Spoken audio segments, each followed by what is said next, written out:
Imagine waking up in a hospital room with no memory of how you got there. You try to piece together what happened, but something doesn't feel right. The doctors speak in hushed tones, and when you ask questions, they dismiss you. Then, slowly, flashbacks begin to creep in, flashes of needles, blinding lights, faceless men asking the same questions over and over. This isn't a horror movie. This is the reality of Project MKUltra. Project MKUltra is one of the most disturbing and secretive government programs ever exposed to the public. A mind control experiment conducted by the CIA, MKUltra operated under a veil of secrecy, targeting unsuspecting citizens in the name of national security.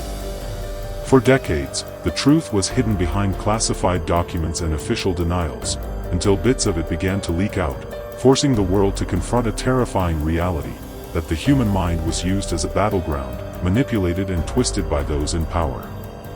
In today's in-depth investigation, we're going to dive deep into the dark world of Project MKUltra. We'll uncover the origins, explore the unethical methods used, meet the victims, and examine how the echoes of this program still haunt us today. This is not just a story of science gone wrong, it's a warning of what happens when oversight disappears and secrecy takes control. Let's begin. Origins of a nightmare. To understand Project MKUltra, we must travel back to the early years of the Cold War. After World War II, the United States and the Soviet Union entered a tense, ideological struggle for global dominance. It was an era marked by paranoia, propaganda, and the fear of communist infiltration. As rumors spread that the Soviets had developed advanced mind control techniques, possibly involving hypnosis, drugs, and psychological conditioning, the CIA became obsessed with the idea of gaining a similar or superior advantage. Out of this obsession was born Project MKUltra, officially sanctioned in the early 1950s. Headed by CIA chemist Dr. Sidney Gottlieb, the project aimed to explore techniques that could manipulate or control human behavior. The CIA wanted to create mind-controlled assassins, extract secrets from enemies, and even render individuals incapable of resisting interrogation. The ends, in their eyes, justified the means, no matter how inhumane. Unethical experimentation ****. What followed were years of brutal experimentation on both willing and unwilling subjects. These experiments were often conducted without informed consent, violating both moral and legal boundaries. Some of the most notorious techniques used in MKUltra included LSD administration. Subjects were given high doses of LSD, sometimes daily and for extended periods. The goal was to break down the individual's personality and access hidden aspects of the psyche. But the results were often terrifying: paranoia, psychosis, and in some cases, permanent mental damage. Hypnosis and sensory deprivation. Subjects were placed in isolation for long periods, then subjected to hypnosis and intense suggestion. The aim was to reprogram their behavior or memory. Electroshock therapy. Often used in combination with drugs and sleep deprivation, electroshock was administered at levels far beyond what would be considered therapeutic. Sleep deprivation.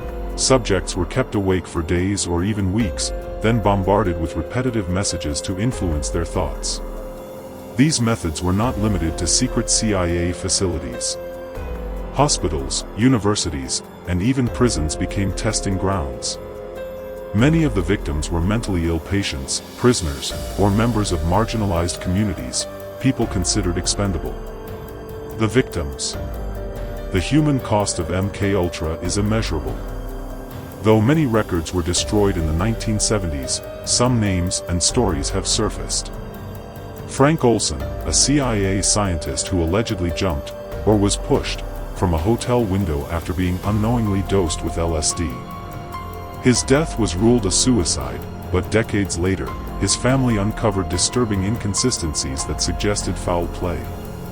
James Stanley, a U.S. Army sergeant who was secretly drugged and suffered psychological trauma. He later sued the government, but the case was dismissed on the grounds of national security. Unidentified victims. Many subjects remain nameless.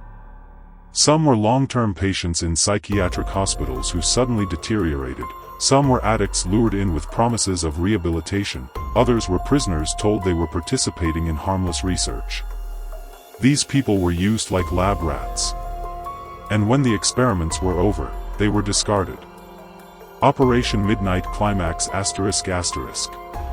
Perhaps the most bizarre and disturbing subproject of MKUltra was Operation Midnight Climax. In this program, the CIA set up safe houses in San Francisco and New York where sex workers were hired to lure men into apartments. Once inside, the men were secretly dosed with LSD and observed through one-way mirrors by CIA agents. The goal was to study sexual behavior, mind manipulation, and how individuals responded under the influence of psychedelic drugs in intimate settings. The operation ran for over a decade, and the test subjects had no idea they were being used as guinea pigs. The cover-up. In the mid-1970s, journalists and whistleblowers began uncovering fragments of the MKUltra program. The public outcry led to the creation of the Church Committee, a Senate investigative panel that began digging into CIA abuses. Though much of the evidence had been destroyed by that point, thanks to Dr. Gottlieb's orders, some documents survived. These revealed the horrifying scale of the program and forced the CIA to admit to its existence. But despite the confessions, few individuals were held accountable. The government issued limited apologies, but most victims never received justice or compensation. The program was officially shut down, but rumors persist that similar experiments continued under different names. Lingering questions and conspiracies. Even decades later, MKUltra remains shrouded in mystery. Many believe the program's influence never truly ended and that its techniques have evolved into more sophisticated methods of control and surveillance. Some conspiracy theories suggest that mass shooters, cult leaders, or political assassins may have been products of mind control programming. Others point to media manipulation, advanced psychological profiling, and experimental drug testing as modern echoes of MKUltra's legacy. While some of these claims are speculative, they raise valid concerns about transparency, ethical boundaries, and the dark side of unchecked power. The legacy of MKUltra. MKUltra changed the course of history in ways we are only beginning to understand. It left behind a trail of broken lives, buried secrets, and a deep distrust in government institutions. It also serves as a cautionary tale. When those in power operate in secret and without oversight, the results can be catastrophic. The human mind is a powerful thing, and when it becomes a target, the damage can last generations. Thank you for joining us on this journey into one of history's darkest government secrets. If you found this episode compelling, please support our work by liking this video, sharing it with friends, and subscribing to the Grim Tapes. We want to hear from you. Do you think similar experiments are still happening today? What responsibility does a government owe to the people it harmed? Leave your thoughts in the comments. We read every one. Until next time, stay curious, and stay safe.